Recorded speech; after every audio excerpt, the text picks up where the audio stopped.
Want smutty books? Here are the smutty books. Quicksilver by Callie Hart. We have Serpent, who is a thief who stumbles at the mercy of an undying queen. And while in custody, she falls into a portal that somehow opened for her, and she meets our male main character, Kingfisher, who is shameless and filthy and enticing and absolutely perfect on the page. Kingfisher is in search for magic that can save his people, and he will do anything in his power, including using his body, to accomplish his goals. Serpent finds out that she is an alchemist when all the alchemists are gone.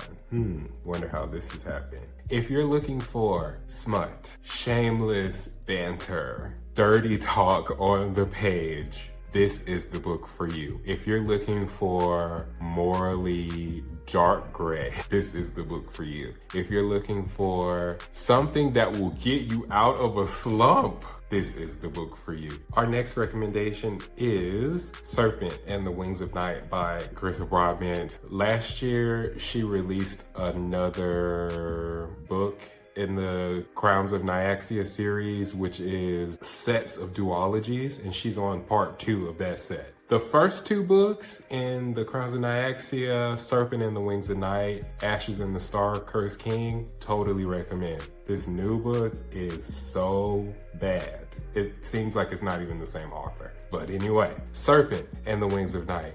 We have a vampire romance here, and our FMC is a human who is the daughter of a vampire king. She has this wish to become a vampire, and she competes in this competition that happens every 100 years, where if you win this competition, you are granted one gift or one wish from the goddess Nyaxia. She is the goddess of darkness, and she is the mother of all vampires. Ceres's wish is to become a vampire and finally truly fit in with the people in her father's kingdom. While competing in this competition called the Kajari, she meets an unlikely ally, the leader of the opposition to the current kingdom. And these two, not so slowly, fall in love with each other. And when I tell you this vampire story is spicy, it is spicy. And Carissa Broadbent definitely knows how to write tension. Broken Bonds by Bree. If you don't like smut, first of all, this is the wrong video for you. But if you don't like smut, or you're like, I like smut, but light smut, do not read this. This is our first reverse harem. In this book, powers are shared through sex. The bigger the group is, the more power they have. Our FMC is in a group of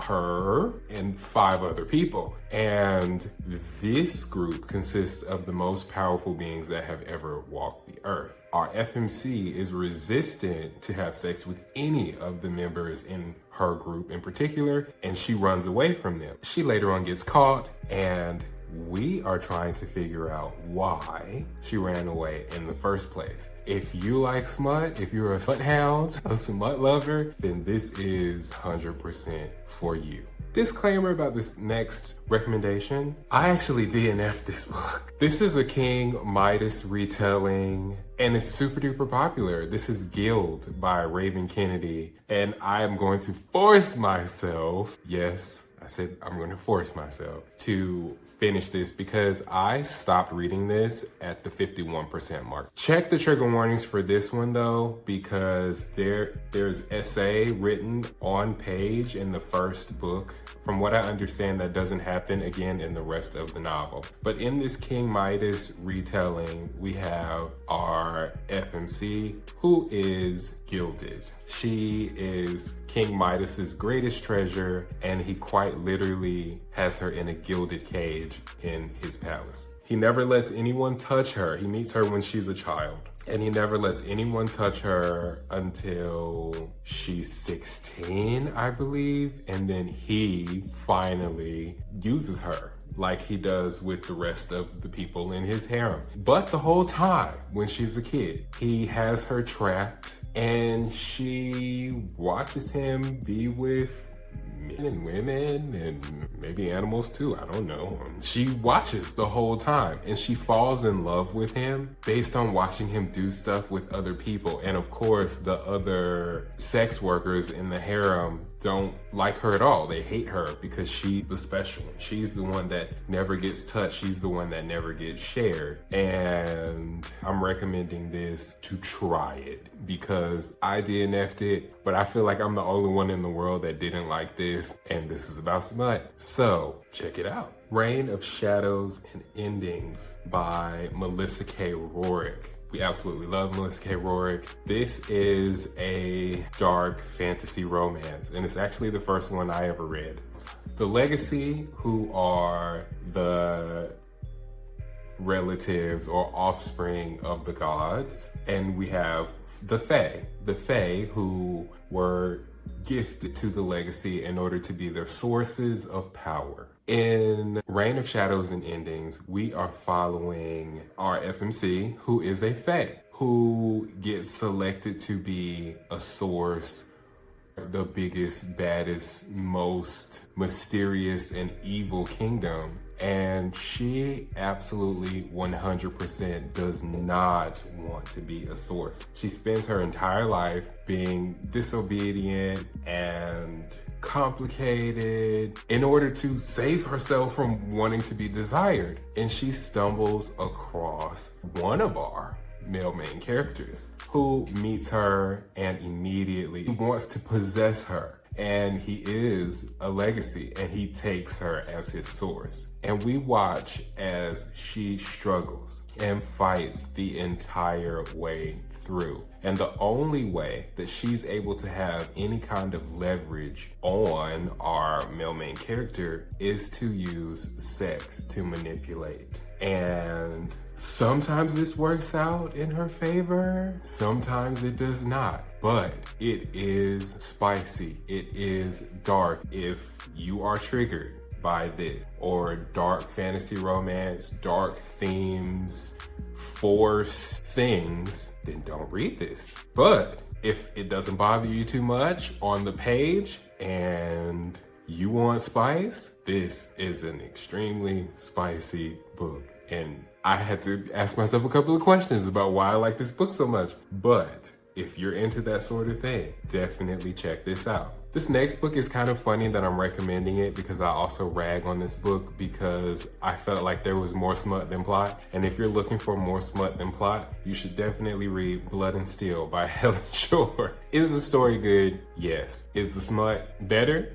Yes, arguably. We have the trainer-trainee trope in Blood and Steel, where we have a war sword training a female. And in this world, women are not allowed to hold weapons because of a prophecy. And our FMC, of course, is not going to care about this, and she's going to do what she wants, no matter what the prophecy says. And we watch their journey of reluctant trainer and trainee to wonderful lovers in a 4-book series, Blood and Steel, Helen Scheuerer. From the Lady of Darkness series, I'm recommending the entire series, of course, but specifically Lady of Starlight. And this is because of the couple at the end of the series that have a lot of spicy things going on, and it's really, really good. And I was not expecting this from Miss Melissa K. Roehrich, but she shoots and she does not miss. Lady of Starlight. The entire Lady of Darkness series is a completed series by Melissa K. Roehrich, and it's 200%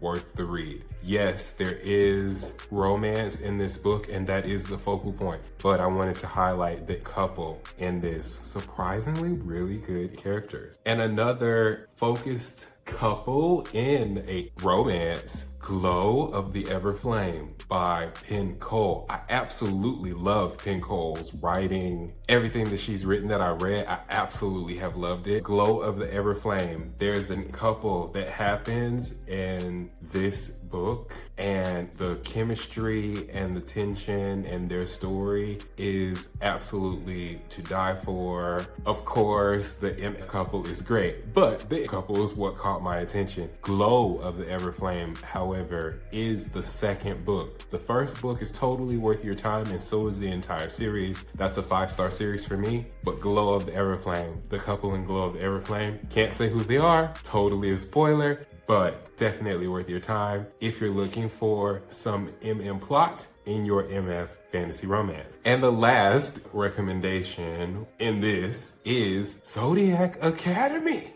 6, 7, 8, and 9 all feature a fabulous coupling of 2 of our male main characters, and it is so good, and it ends exactly how you want it to end. Totally recommend this. Zodiac Academy in general is also extremely spicy, and just like Reign of Shadows and Endings, the Melissa K. Roehrich, we have a female main character in the series who very much so uses her sexual ability in order to get her way in situations, and it is so good. But the the FM and the M, it's all so good. Zodiac Academy, I'm so addicted to this. If you found my channel, you probably found me because of a Zodiac Academy video. I can't, because I'll make this whole video about Zodiac Academy, but so good. 5, 6, 7, 8, and 9. The MM, so good. And to end it off, I'm going to talk about the 2 most popular series. If you picked up a fantasy romance novel, you probably read A Court of Thorns and Roses, and that was probably your favorite one, or first one anyway. I'm recommending book 2 and book 3 in that series, as well as book 4. These books are extremely spicy. A Court of Silver Flames, I was listening to the audio out loud, and you know, I don't really blush, but like having people like walk in and out of the room while I was listening to that audiobook, I was like, ooh. But it's so good. It's so good. But everybody knows that. I can't do this list without recommending that book though. And Fourth Wing. Thank goodness there's a new book in the series so far. So Fourth Wing is very spicy. Iron Flame, equally spicy, but drama. And Onyx Storm, very spicy, very good. And that's the end of my list. I hope you enjoyed this video. If you did, don't forget to like, comment, and subscribe. And I'll see you all next time. Bye.